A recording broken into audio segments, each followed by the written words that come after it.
আসসালামু আলাইকুম এভরিওয়ান। আজকে আপনাদের মাঝে আরেকটা নতুন ব্লগ নিয়ে চলে আসলাম। ব্লগটা হচ্ছে পিঠা বানাবো। শীত আসতে না আসতে শীতের পিঠা খেতে ইচ্ছা করলো, তাই যে দেখেন তিলকুলি পিঠা বানাবো। সেটার জন্য অলরেডি যে আটার কাই করে নিয়েছি, আর এখানে হচ্ছে চালের গুঁড়া দিয়ে, তিল দিয়ে, নারকেল দিয়ে, দুধ দিয়ে ক্ষীরার মতো করে নিয়েছি।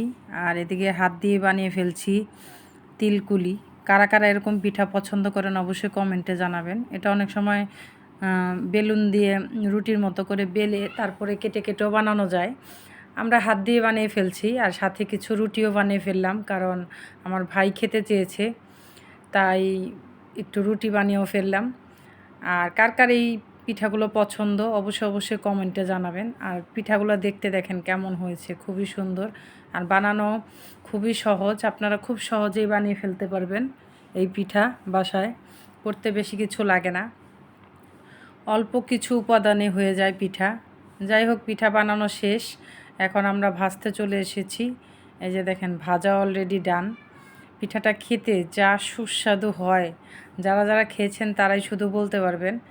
আর আমার কাছে তো খুবই ভালো লাগে, আর আমার বোনের ফেভারেট, ওর ইচ্ছাতে এই পিঠাটা আজকে বানানো। আর বাচ্চা দলও খুবই পছন্দ করে। আমাদের বাসায় মোটামুটি সবাই সব ধরনের পিঠাই খুবই পছন্দ করে। মাঝে মধ্যে এই পিঠাগুলো বেশিরভাগই বানানো হয়।